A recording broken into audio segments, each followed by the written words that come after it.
On today's episode, the biggest mistakes employees make when trying to get visibility at work.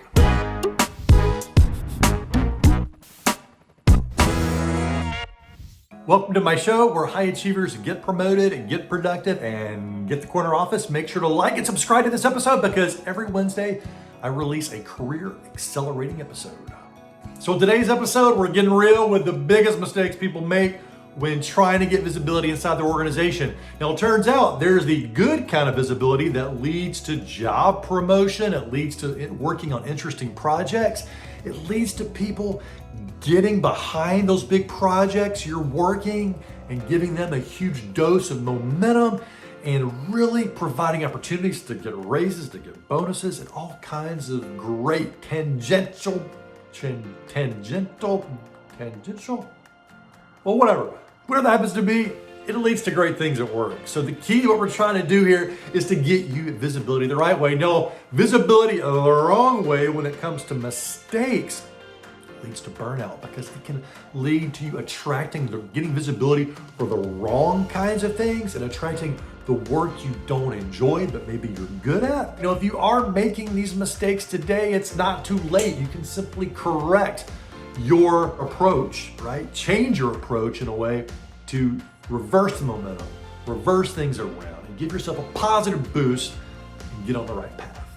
Number one is not recognizing your last 5 accomplishments or contributions. Now, you have got contributions and highlights in your day, but if I asked you right now, list those out right now. We got 30 seconds. Tell me your greatest achievements in the last 2 weeks. Most people are like, I can't remember.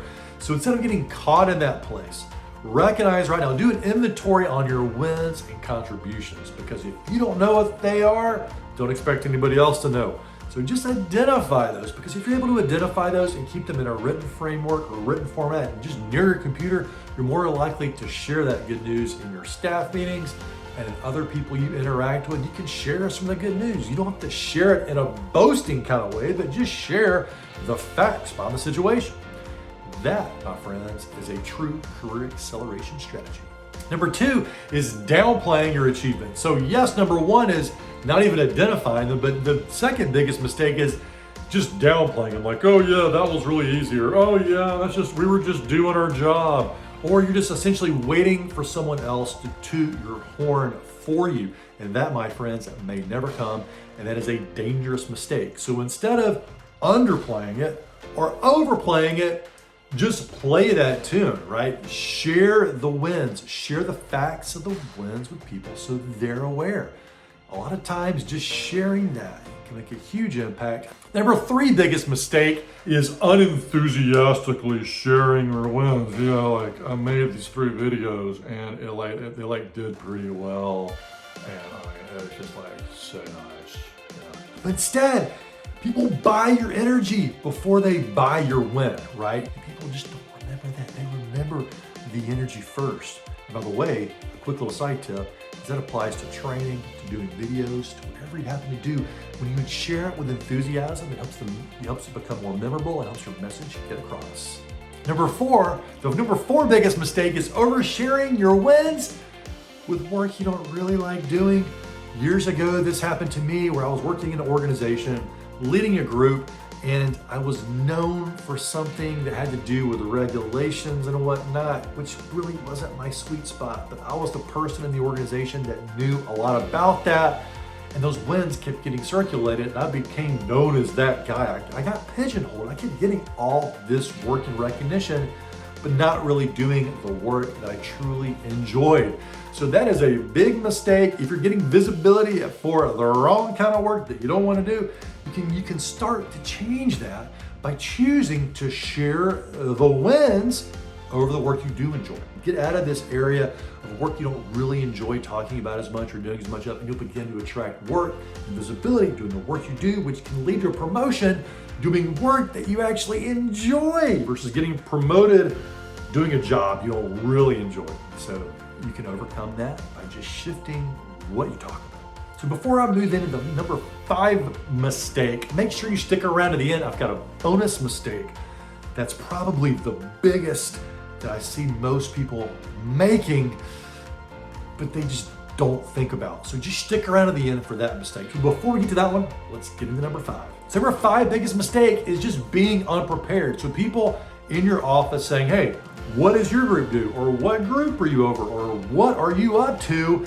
And then just not being prepared. And so one of the great ways to do this is to prepare a PowerPoint or prepare a brag book. Now, when I say brag, I mean not like glamour shots and stuff like that, but I used to walk around the office with a clear notebook, right? I had clear pages on it.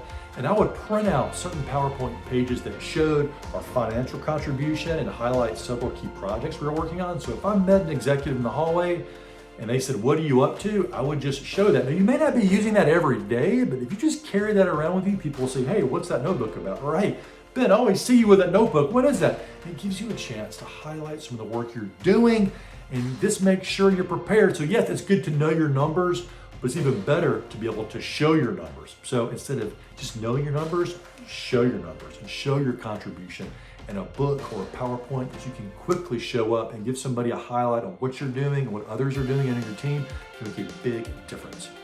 Now, the biggest mistake, the bonus mistake, is sharing all numbers but no story. That's right, all numbers, no story. So yes, you can feel good because you came in under budget, or you made your numbers on a big project, or you made this big contribution. Congratulations.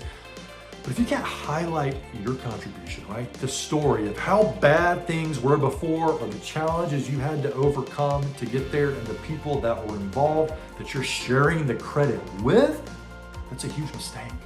So the key is to craft the narrative around the numbers in a positive way that shows where you came from and where you took it to, and the people that were involved along the way, and ultimately how this can lead to bigger and more positive projects down the road. So let's quickly review these. Number 1 is not recognizing your top 5 contributions. Number 2 is downplaying your contribution. So knowing them is important, but also not underplaying them or overplaying them, and just playing them so people can recognize them. Number 3 biggest mistake is unenthusiastically sharing your accomplishments. Recognize that they buy your enthusiasm first, so make sure you bring it when you're talking about your contributions when you want improved visibility. Number 4 is oversharing on the wins, doing the work that you don't want to be doing more of in the future. Number 5 is being unprepared. And the last one is sharing your numbers, but without the narrative. So make sure you take that extra step to craft the narrative. Now, if you really want to accelerate your results and increase your visibility at work, make sure you stick around for the next video, because I've got one coming your way, and I bet you're going to find it helpful.